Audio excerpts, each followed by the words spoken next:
के दो पद्यांश को पढ़ चुके हैं। पहले पद्यांश में भगवान श्री कृष्ण के चरण कमलों की वंदना की गई और दूसरे पद्यांश में आपने पढ़ा जिसमें निर्गुण का खंडन और सगुण का समर्थन किया गया था। आज आप तीसरे पद्यांश को पढ़ने जा रहे हो। तिलकत कान्ह गुडरवनियावत मणिमय कनकनंद कयावन बिंब पगरी वै धावत कबहु हरि रखि हरिया पहुँचा को कर सौ पकड़न चाहत तिलकी हसत राजत वैदतियाँ पुनि पुनि दिहियाँ भगाहत कनक भूमि पर कर पग छाया यह उपमाय प्रयाजति करि करि प्रतिपद प्रतिमनि वसुधा कमल बैठक साजति बालदशा सुख निरखि जसोदा पुनि पुनि नंद बुलावती अचरा तरलय ढाकी सूर गए प्रभु कब दूध पियावती। संदर्भ लिखेंगे। प्रस्तुत पद्य हमारी पठित पाठ्य पुस्तक काव्य संकलन में संकलित सूरदास जी द्वारा रचित पद्य नामक पाठ से लिया गया है। प्रसंग में लिखेंगे। प्रस्तुत पद्य में भगवान श्री कृष्ण की बाल लीलाओं का बड़ा ही मनोहारी वर्णन किया गया है। मनोहारी माने मन को हरने वाला, तो बड़ा ही मनोहारी वर्णन करते हैं सूरदास जी। व्याख्या देखिए। किलकत कान्ह गुडरवनियावत किलकारियां मारते हुए बालक श्री कृष्ण घुटनों के बल चले आ रहे हैं। तिलकत माने किलकारियां मारते हुए, कान माने श्री कृष्ण, घुटरवनि माने घुटनों के बल, आवत माने चले आ रहे हैं। मणिमय कनक माने सोना, नंद कयावन बिंब माने अपनी ही छाया को देखना अर्थात परछाई जिसको आप बोलते हो। पहले अक्सर आज भी आप कहते हो परछाई से डरते क्या एक छाया आपकी नहीं होती है। रात्रि के समय आप देखते होंगे ज्यादा कि आप थोड़ा सा बल्ब के आगे जो होते हो तो उस पीछे से आपकी एक छाया होती है जिसको आप परछाई कहते हैं। उसी को प्रतिबिंब, धूप में भी ऐसा प्रतिबिंब दिखाई पड़ता होगा आपको। तो बिंब पकड़ी गए धावत, पकड़ी गए माने पकड़ना, धावत माने दौड़ते हैं। कबहु निरखि हरिछा, निरखि माने कबहु माने कभी, निरखि माने अपनी ही छाया को निरखि माने देखना, आप माने अपनी छा माने छाया को, कर माने हाथ, कर माने हाथ, सौ पकड़ना चाह, सौ माने हाथ से पकड़ना चाहते हैं। किलकारी मार करके हंसत हंसते समय राजत दैदतियां उनके दो नन्हे दांत अत्यंत सुशोभित होते हैं।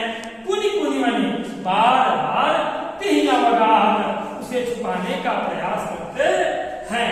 कनक भूमि पर, कनक माने सोना, भूमि माने जो पृथ्वी है जिस पर वो खेल रहे हैं। कर पग छाया अर्थात बाबा नंद के स्वर्ण जड़ित आंगन में उनके हाथ और पैर की जो छाया पड़ रही है उसे देख करके क्या होता यह उपमाई विराज एक उपमा ठीक बैठती है। कर कर प्रतिपद प्रतिमनि वसुधा कमल बैठक साज कि पृथ्वी उनके हाथ और पैर के लिए कमल के आसन प्रदान कर रही है। बालदशा सुख निरखि जसोदा पुनि पुनि नंद बुलावती। बालक श्री कृष्ण की बाल सुलभ लीलाओं का आनंद लेते हुए माँ यशोदा उसे देखने को बार बार बाबा नंद को बुलाती है। अचरा तरले ढाकी सूर के प्रभु को दूध पियाओ। इसके बाद वे प्रभु श्री कृष्ण को अपने आंचल में ढक करके दूध पान कराने लगती है। विस्तार से थोड़ा सा देखें। किलकत कान्ह गुडरवनियावत मणिमय कनकनंद कयावन बिंब पकड़ी वै धावत। किलकारी मारकर हंसते हुए बालक श्री कृष्ण घुटनों के बल चले आ रहे हैं। मणिमय कनकनंद कयावन बिंब पकड़ी वै धावत। बाबा नंद के स्वर्ण जड़ित आंगन में अपनी छाया को पड़ता हुआ देख करके वे उसे पकड़ने के लिए दौड़ पड़ते हैं। कबहु निरखि हरि आप पहुँचा कब कर सौ पकड़न चाहत। और कभी अपनी ही छाया को पड़ता हुआ देख करके वे उसे हाथ से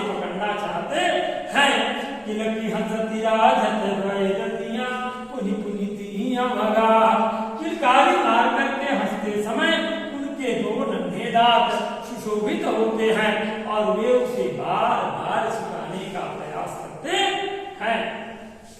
कनक भूमि पर कर पग छाया यह उपमा एक राजत।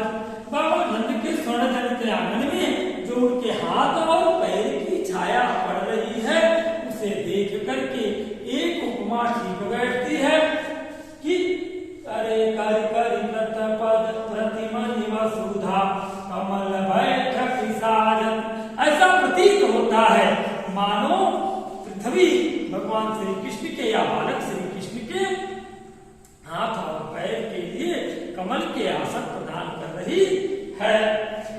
अबाल दशा सुख निरखी जसोदा पुनि पुनि नंद बुलावत।